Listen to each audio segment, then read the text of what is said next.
Good morning বন্ধুসকল, মোৰ নাম ৰঞ্জিত দত্ত। মোৰ ঘৰ যোৰহাটৰ বালিগাঁও অঞ্চলত। মই আজি অতি গুৰুত্বপূৰ্ণ এটা বিষয় আপোনালোকক অৱগত কৰিবৰ বাবে এই ভিডিঅ'টো প্ৰস্তুত কৰিছোঁ।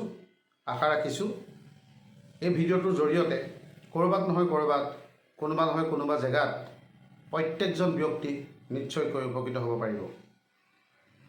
আমি সকলোৱে এটা কথা অনুভৱ কৰিছোঁ, সময় সলনি হৈছে। সময় সলনি হোৱাটো এটা প্ৰকৃতিৰ নিয়ম। ক'ভিডৰ পাছৰে পৰা আমি প্ৰত্যেকটো ক্ষেত্ৰতে সাংঘাতিক ধৰণৰ কিছুমান পৰিৱৰ্তন আমাৰ দৃষ্টিগোচৰ হৈছে। গতিকে সময়ৰ লগত যদি আমাৰ মন আৰু মানসিকতা অকণমান সলনি কৰিবলৈ বিচাৰোঁ, তেতিয়াহ'লে আহিবলগীয়া সময়ত আমি কোনো কাৰণতে অসুবিধাত নপৰোঁ। আৰু যদি সময়ৰ লগত আমি নিজকে সলনি কৰিবলৈ নিবিচাৰোঁ, তেতিয়া সময়ে যেতিয়া আমাক সলনি কৰি দিব, হয়তো আমি বহুত কষ্ট পাব লাগিব। গতিকে মোৰ উদ্দেশ্য সময় উপযোগী এটা ব্যৱস্থাক আপোনালোকৰ মাজলৈ আগবঢ়াই দিছোঁ।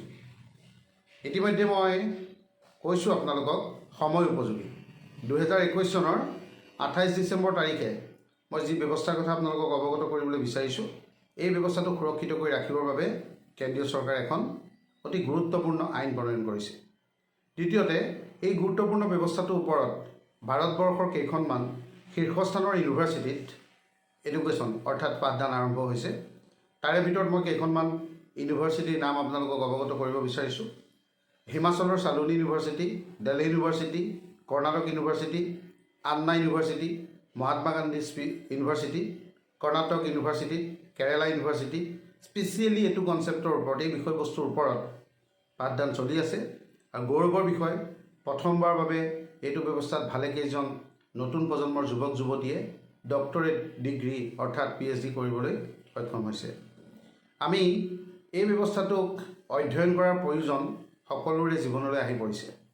ইতিমধ্যে আমি কৈছোঁ যে সময়ৰ লগত আমি নিজে সলনি হ'বই লাগিব। সময়ৰ লগত যদি নিজে সলনি নহওঁ, বহুত দুৰ্বিষহ যান্ত্ৰণাদায়ক এটা জীৱন অতিবাহিত কৰিব লাগিব। Direct selling, MLM, networking business.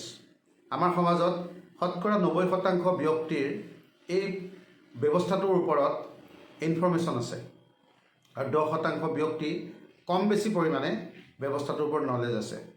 মই ভাবোঁ ইনফৰ্মেশ্যন আৰু নলেজ দুটা সম্পূৰ্ণ সুকীয়া বস্তু। গতিকে আমি নলেজৰ অধিকাৰী হ'ব লাগিব এই ব্যৱস্থাটোক জানিবৰ বাবে। মই প্ৰথমতে আপোনালোকক অৱগত কৰিব বিচাৰিছোঁ, ডাইৰেক্ট চেলিং মানে আমাৰ সমাজৰ শতকৰা 90% ব্যক্তিয়ে প্ৰডাক্ট বিক্ৰী কৰা কাম, প্ৰডাক্ট চেইল কৰা কাম, এনেধৰণৰ টুলুঙা কিছুমান মন্তব্য কৰিবলৈ দেখা পোৱা যায়। দ্বিতীয়তে, বহু ব্যক্তিয়ে এই ব্যৱস্থাটোক চেইন বনোৱা কাম, এনেকুৱা মেম্বাৰশ্বিপ বনোৱা কাম, বিভিন্ন ধৰণৰ টুলুঙা মন্তব্যৰে তেখেতসকলৰ যুক্তি আগবঢ়াবলৈ চেষ্টা কৰে।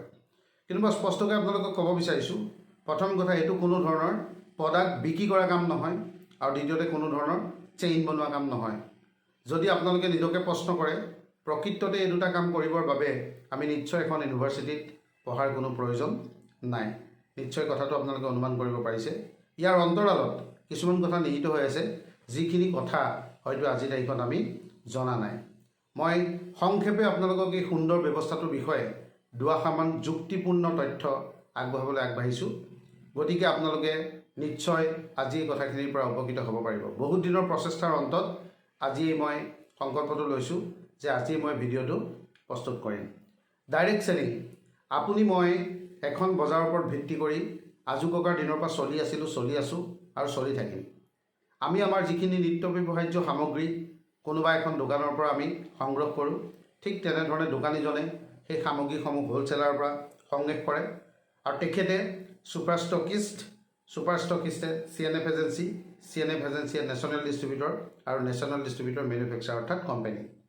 যিকোনো এটা সামগ্ৰী আমাৰ ঘৰখনত ব্যৱহাৰ হোৱা কোনোবা এটা নিৰ্দিষ্ট কোম্পানীয়ে প্ৰস্তুত কৰাৰ পৰিপ্ৰেক্ষিতত এটা ছিষ্টেমৰ মাধ্যমেদি আহি সেই প্ৰডাক্টটো আমাৰ ঘৰখনত প্ৰৱেশ কৰে।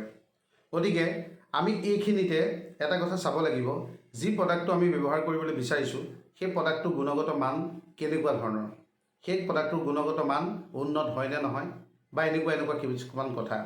গতিকে মধ্যভোগী যিকেইজন আছিলে সেইকেইজনৰ মাজত আপুনি চাব, আপুনি কিনা যিটো প্ৰডাক্ট সেই প্ৰডাক্টটোৰ মেনুফেকচাৰিং কষ্ট যদি 40 টকা হয়, সেই প্ৰডাক্টটো যেতিয়া আমাক প্ৰয়োজন হয়, অৰ্থাৎ সেই সামগ্ৰীটো আমাক যদি দৰকাৰ হয়, আমি 100 টকাত ক্ৰয় কৰিবলগীয়া হয়।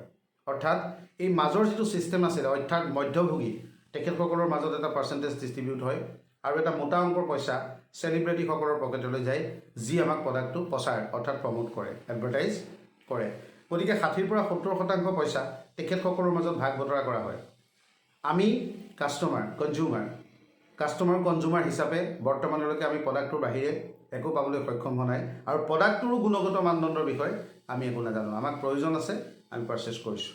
এতিয়া আমি যদি ডাইৰেক্ট চেলিঙক চাওঁ, ডাইৰেক্ট চেলিং আমাৰ নিত্য ব্যৱহাৰ্য যিখিনি সামগ্ৰী তেখেতসকলে প্ৰস্তুত কৰিব, ডাইৰেক্টলি আমাৰ হাতত দিব, অৰ্থাৎ কোনো ধৰণৰ মধ্যভোগী নাই। আৰু দ্বিতীয়তে প্ৰডাক্টৰ কোনো ধৰণৰ এডভাৰটাইজমেণ্ট নাই। নথকাৰ পৰিপ্ৰেক্ষিতত মেনুফেকচাৰিঙৰ পৰা আমি যেতিয়া প্ৰডাক্টটো ডাইৰেক্টলি পালোঁ, প্ৰথম বেনিফিট পাম আমি প্ৰডাক্টৰ যিটো গুণগত মান। প্ৰডাক্টৰ গুণগত মান ইমানেই উন্নত, যিখিনি প্ৰডাক্ট ব্যৱহাৰ কৰাৰ পৰিপ্ৰেক্ষিতত আমি নিজৰ স্বাস্থ্যটোৰ লগতে আমাৰ পৰিয়ালটো সম্পূৰ্ণ নিৰোগী কৰি ৰাখিব পাৰিম। প্ৰথম বেনিফিট। দ্বিতীয় বেনিফিট, যিহেতু ট্ৰেডিশ্যনেল মাৰ্কেট এখনত যদি চাওঁ, প্ৰায় 60 পৰা 70% পইচা এডভাৰটাইজমেণ্ট প্লাছ মধ্যভোগীৰ মাজত ভাগ বতৰা কৰা হয়। সেই পইচাটো ডাইৰেক্ট চেলিঙত সম্পূৰ্ণৰূপে ৰাহি হয়। ৰাহি হোৱা পইচাটো এটা ছিষ্টেমৰ মাধ্যমেদি আপোনাৰ মোৰ মাজত ডিষ্ট্ৰিবিউট কৰি দিয়া হয়। পৰৱৰ্তী সময়ত সেই পইচাটো এটা বহুত ডাঙৰ এমাউণ্টলৈ কনভাৰ্ট হয়। গতিকে ডাইৰেক্ট চেলিং ব্যৱস্থাটো আমি যদি চাওঁ, নেচাৰৰ লগত ওতঃপ্ৰোত সম্বন্ধ থকা এটা ব্যৱস্থা। ইয়াত আমি একেদিনে বহুত কিবা কিবি কৰাৰ অৱকাশ নাথাকে। আমি এই ব্যৱস্থাটোক ষ্টাডি কৰিব লাগিব, অধ্যয়ন কৰিব লাগিব। তাৰ পৰিপ্ৰেক্ষিতত আমি ব্যৱস্থাটোক যদি আঁকোৱালি লওঁ, আহিবলগীয়া সময়ত আমি জীৱন আৰু যৌৱন উপভোগ কৰিবলৈ পাম। গতিকে মই প্ৰাক্তন প্ৰয়াত ৰাষ্ট্ৰপতি ডক্টৰ APJ আব্দুল কালাম ডাঙৰীয়াৰ এটি উক্তি মই আপোনালোকলৈ আগবঢ়াব বিচাৰিছোঁ। যিহেতু আমি বহু ব্যক্তিয়ে আজিৰ আমাৰ সমাজত বহু ব্যক্তিয়ে ব্যৱস্থাটোক এটা ভাল দৃষ্টিৰে চোৱা দেখিবলৈ পোৱা নাই যোৱা। গতিকে মই অনুৰোধ জনাম, প্ৰয়াত ৰাষ্ট্ৰপতি ডক্টৰ APJ আব্দুল কালাম ডাঙৰীয়াই তেওঁ কেনেধৰণে এই ব্যৱস্থাটোৰ প্ৰতি এটা উক্তি আগবঢ়াইছে। তেখেতে কৈছে, network marketing is the fastest growing business of 21st century, which must be joined every young man and woman globally, otherwise you can never get the best of your youth age. গতিকে মই আহ্বান জনাম, নতুন প্ৰজন্মৰ যুৱক যুৱতীসকলে অন্ততঃ আমাৰ প্ৰয়াত প্ৰাক্তন ৰাষ্ট্ৰপতি ডক্টৰ APJ আব্দুল কালাম ডাঙৰীয়াৰ এই উক্তিটোৰ ওপৰত ভিত্তি কৰি বিষয়বস্তুক যদি অধ্যয়ন কৰে, তেতিয়াহ'লে স্পষ্টকৈ ব্যৱস্থাটো জানিব পাৰিব। আহিবলগীয়া সময়ত এই ব্যৱস্থাটো এটা সাংঘাতিক ধৰণৰ ৰিভলিউশ্যন ভাৰতবৰ্ষত আৰম্ভ কৰিবলৈ আগবাঢ়িছে। ফিকি আৰু KPMG দুটা প্ৰতিষ্ঠিত সংস্থা, KPMG ৱৰ্ল্ড ৱাইড এটা অৰ্গেনাইজেশ্যন, ফিকি হৈ গ'ল এটা ভাৰতীয় সম্পূৰ্ণ সংস্থা, যিটো আজিৰ পৰা 90 বছৰ আগৰ পৰা তেখেতসকলে কাম কৰি আহিছে। গতিকে তেওঁলোকৰ সমীক্ষা অনুযায়ী বাই 2025 ভাৰতবৰ্ষত ডাইৰেক্ট চেলিং ইণ্ডাষ্ট্ৰীয়ে 64,500 crore টাৰ্ণঅভাৰ কৰিবলৈ আগবাঢ়িছে। গৌৰৱৰ বিষয়। বৰ্তমান চিন্তাৰ কোনো কাৰণ নাই। আজিৰ পৰা কেইটামান দিনৰ আগত, অৰ্থাৎ আন্তঃৰাষ্ট্ৰীয় মহিলা দিৱসৰ দিনা, কেন্দ্ৰীয় কেবিনেট মন্ত্ৰী স্মৃতি ইৰাণী ডাঙৰীয়ানী, পীযুষ গোয়েল ডাঙৰীয়াই প্ৰায় 25,000 মহিলাৰ সন্মুখত, 25,000 যুৱক যুৱতীৰ সন্মুখত উদাত্ত কণ্ঠৰে ডাইৰেক্ট চেলিং ইণ্ডাষ্ট্ৰীৰ কথা প্ৰশংসা কৰিছে। আৰু ডাইৰেক্ট চেলিং ইণ্ডাষ্ট্ৰীক সকলোকে সকলোকে অধ্যয়ন কৰিবৰ বাবে তেখেতসকলে অনুৰোধ জনাইছে। মই ভাবোঁ আজি তেখেতসকলে যেতিয়া এই কথাখিনি অৱগত কৰিছে, নিশ্চয় আহিবলগীয়া সময়ত ব্যৱস্থাটোত এটা উজ্জ্বল ভৱিষ্যত দেখা গৈছে। গতিকে আপোনালোকে এই যিখিনি মই প্ৰথমতে ক'লোঁ, সেই যিখিনি ইনফৰমেশ্যনখিনি আপুনি বাদ দি ইয়াৰ নলেজখিনি আপোনালোকে ল'বলৈ চেষ্টা কৰক।